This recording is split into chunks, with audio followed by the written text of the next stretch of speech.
Kishore Chougale maths classes इंडियामध्ये आपलं स्वागत आहे. बघा, मागील व्हिडिओमध्ये आपण थेरम 1 पाहिला होता. त्याच पद्धतीने या थेरमची प्रूफ आहे. फक्त आपण सुरुवातीला स्टेटमेंट बघूया.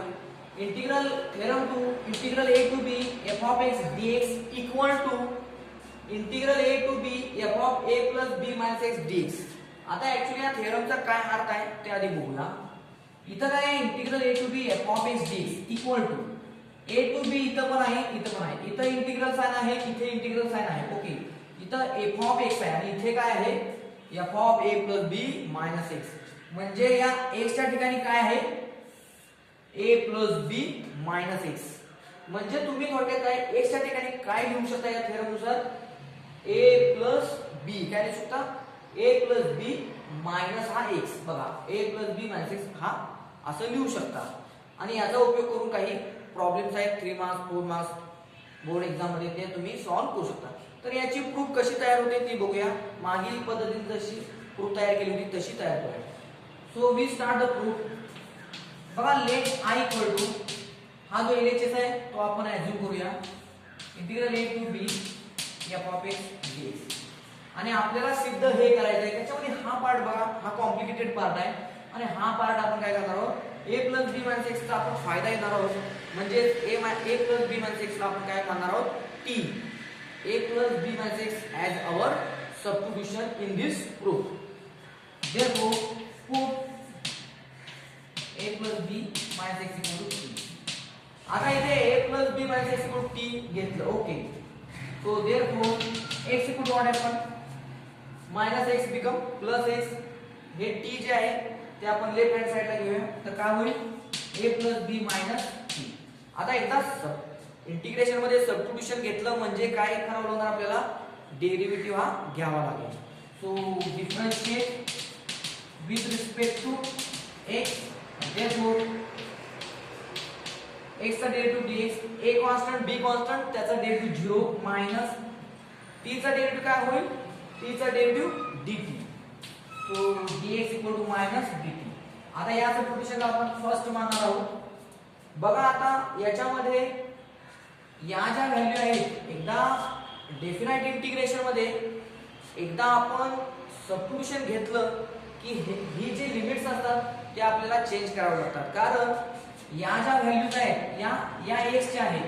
dx म्हणजे integration with respect to x, म्हणजे x equal to a, x equal to b. आणि ज्यावेळी आपण सबस्टिट्यूशन घेतलं a plus b minus x equal to t, त्यावेळी हा जो इंटिग्रँड आहे, this integrand can be transferred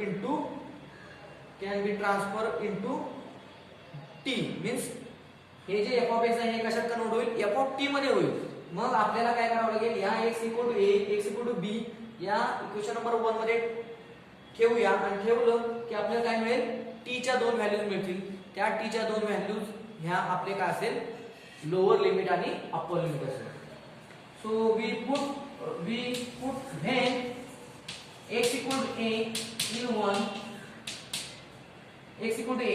आता इथे a ठेवा, a minus a cancel, only remains b. so t equal to b.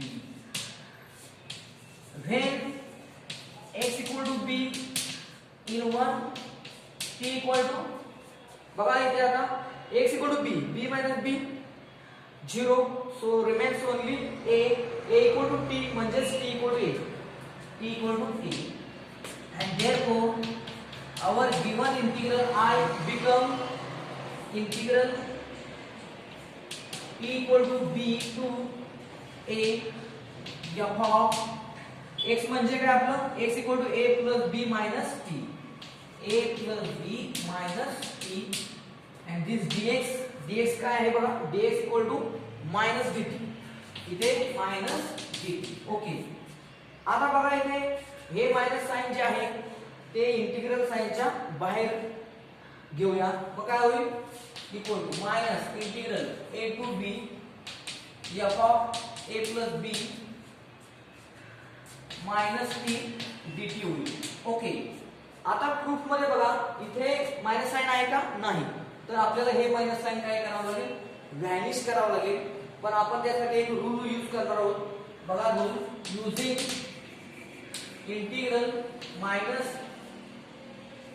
काय होईल बघा इथे आता इथे b2 इथे काय t कडून b2 आहे इथे b2 a आहे ओके युजिंग मायनस इंटिग्रल काय b2 a f of t dt equal काय बघा इंटिग्रल मायनस साइन आपल्याला व्हॅनिश करायचं आहे ओके तर याचा अर्थ काय मायनस साइन व्हॅनिश करायचं आणि a आणि b इंटरचेंज करायचं म्हणजे काय होणार तुमचं a to b f of t dt okay and therefore what happens I equal to integral a to b f of a plus b minus t dt आता इथे बघा इथे t आहे मात्र इथे x आहे इथे x आहे this t and this variable x are dummy variable so we can change t by x by using rule using integral a to b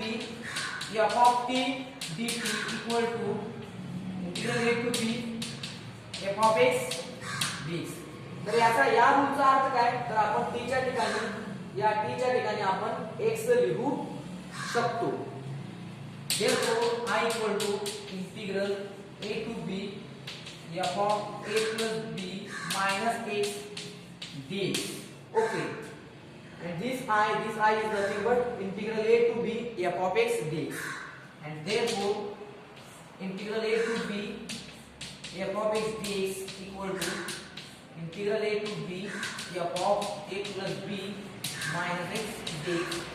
In this manner I have complete the proof of this theorem. Okay तर तुम्ही share करा subscribe करा कारण हे खूप महत्त्वाचे theorem आहेत 12 बोर्डाच्या परीक्षेच्या दृष्टीने थँक यू व्हेरी मच